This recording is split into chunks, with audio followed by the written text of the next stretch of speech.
Hello everyone. ఈ వీడియోలో మనం సప్తపది అంటే కొత్తగా పెళ్ళైన జంట కలిసి నడిచే 7 అడుగులు, వాటి వెనక ఉన్న అర్థాల గురించి తెలుసుకుందాం.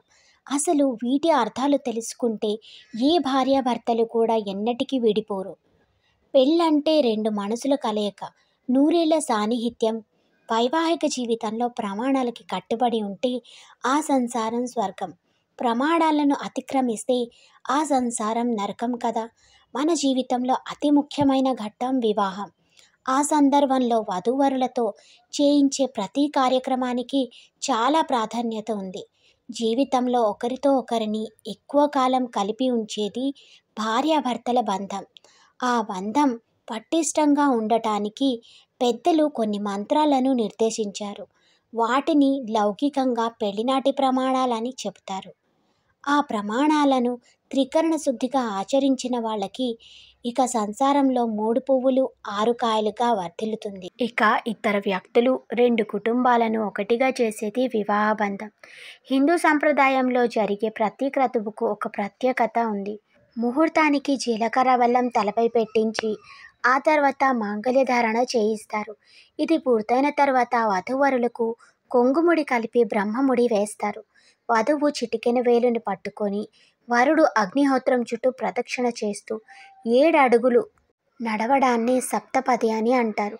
దీనికి విశేష ప్రాధాన్యత ఉంది. భార్యాభర్తలు అత్యంత స్నేహంతో కలిసిపోయి పరస్పరం గౌరవించుకుంటూ అనూన్యంగా ఆదర్శవంతంగా జీవించాలనేదే సప్తపదిలోని అంతరార్థం. అందుకే పెద్దలు వివాహ బంధాన్ని 7 అడుగుల బంధం అని అంటారు. ఇందులో వేసే ప్రతి అడుగుకి ఒక్కో అర్థం ఉంది. అవేంటో ఇప్పుడు తెలుసుకుందాం. మొదటి అడుగు, ఏకం ఈశే విష్ణుః త్వా అన్వేతు. ఆ విష్ణువు మన ఇద్దరిని ఒకటిగా చేయుగాక. రెండో అడుగు, ద్వే పూర్ణే విష్ణుః త్వా అన్వేతు. ఇద్దరికీ శక్తి లభించేలా చేయుగాక.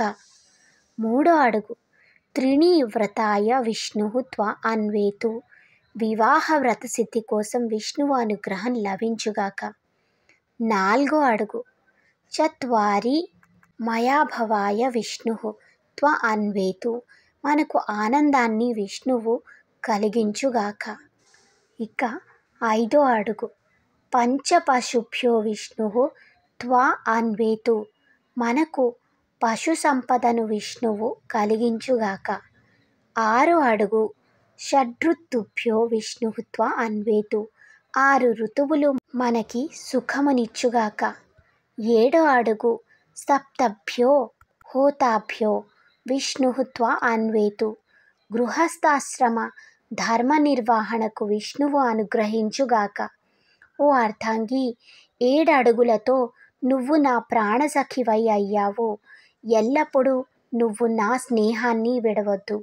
ప్రేమగా ఉందాం, మంచి మనసుతో జీవిద్దాం, మన ఇద్దరం సమానమైన ఆలోచనలతో మెలుగుదాం అంటాడు వరుడు.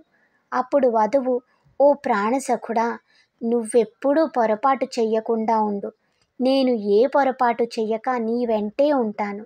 నువ్వు ఆకాశమైతే నేను భూమి, నువ్వు శుక్రమైతే నేను శోణితాన్ని, నువ్వు మనసైతే నేను మాట, నేను సామవేదమైతే నువ్వు నన్ను అనుసరించే ఋత్వికుడివి. మనిద్దరిలో వ్యత్యాసం లేదు. కష్టసుఖాలలో ఒకరికొకరం తోడు నీడగా కలిసి ఉందాం అంటుంది.